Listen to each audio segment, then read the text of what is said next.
The royal family that own all of Asia, the Untold Story. Throughout history, royal families have shaped nations, built empires, and altered the course of civilizations. Yet few have wielded as much subtle, far-reaching power as the enigmatic royal dynasty often referred to by insiders as the House of the Rising Crown. Hello everyone, welcome back to our channel. Before we delve into the royal family that own all of Asia, the Untold Story, don't forget to subscribe and click on the notification button for more finance tips content upload.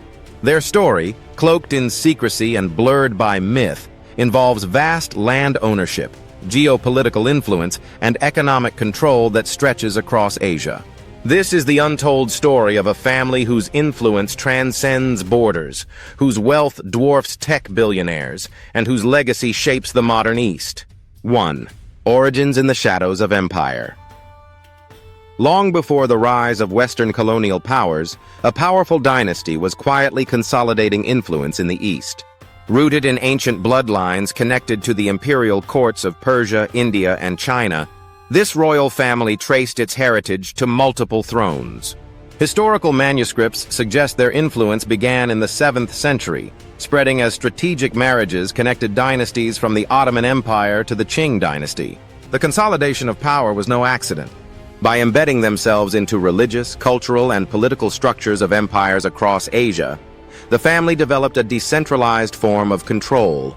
Rather than ruling overtly, they placed loyal bloodline descendants or allied nobles in key regions: feudal Japan, Mughal India, the sultanates of Southeast Asia, and beyond. 2. The golden thread. Hidden wealth and banking control in Asia isn't achieved solely through politics or armies. It requires financial dominance. As early as the 1200s, the House of the Rising Crown operated informal banking systems across the Silk Road. Lending to kings and funding empires, they operated like proto-central banks, protected by merchant guilds and religious institutions. By the 18th century, their financial networks rivaled those of the Rothschilds in Europe. Secretive vaults in Bhutan, underground treasuries in Tibet, and temples in Indonesia held unimaginable reserves of gold, jade, and priceless artifacts. 3. Land, oil, and infrastructure. Assets that matter. Despite the belief that royals today are mostly ceremonial, the House of the Rising Crown maintained land rights and mineral concessions across Asia. From the oil-rich deserts of the Middle East to the farmlands of Myanmar and the coal fields of Inner Mongolia, the family acquired critical resources during colonial transitions. In modern times, their holdings are protected through shell companies, trusts, and corporate proxies. They are rumored to be silent partners in some of Asia's largest infrastructure projects. The power behind the thrones.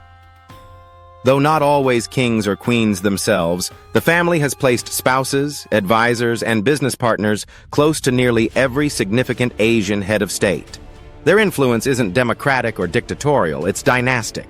They operate on the principle of shogunate control, real power without the need for visible crowns. Through education, military appointments, and elite social circles, family members gain influence in strategic areas. A cousin may be a general in the Indian Army, a niece, the CEO of a Singaporean tech firm. They appear in ceremonial capacities at times, but always work behind the scenes. 5. Royal secrets in the age of the Internet. In the age of mass surveillance and Internet leaks, how does a royal family stay hidden? The House of the Rising Crown has embraced both tradition and innovation. They maintain secrecy using encrypted communications, private islands, diplomatic passports, and ultra-secure family archives. They also use misinformation, flooding media with rumors, hoaxes, and conspiracy theories to obscure their real operations. When a family member appears in public, it's often under a different name or identity, connected to philanthropic ventures or cultural organizations. 6. Conflict, survival, and the Cold War. The 20th century tested the family like never before. World wars, the fall of empires, communist revolutions, and the Cold War all threatened their network. However, by cooperating with various intelligence agencies, from MI6 to the KGB, they ensured survival through strategic allegiances. During the Cold War, their intelligence assets fed information to both sides, profiting from arms deals and reconstruction projects. In Vietnam, Korea, and Afghanistan, the family's business interests provided everything from logistics to private security. 7. The present-day dynasty. Who are they now? Today, the dynasty is believed to be spread across 6 continents, with a central hub in the neutral territories of Asia, possibly Singapore or Bhutan. Modern heirs are educated at elite institutions like Oxford, Harvard, and Tsinghua. Many work in diplomacy or international law. Despite global visibility, none use traditional royal titles. Instead, they operate as high-level executives, scholars, or advisors. 8. The future of Asia in their hands. As China rises, India modernizes, and Southeast Asia becomes a tech hub, the House of the Rising Crown is positioning itself for a new era. With influence in digital finance, AI development, and geopolitical negotiation, the family continues to weave its presence into the very fabric of Asian progress. Their goal isn't domination, but preservation of legacy, influence, and cultural continuity. Supporters say they provide stability in a rapidly changing world. Fact, myth, or masterpiece of power?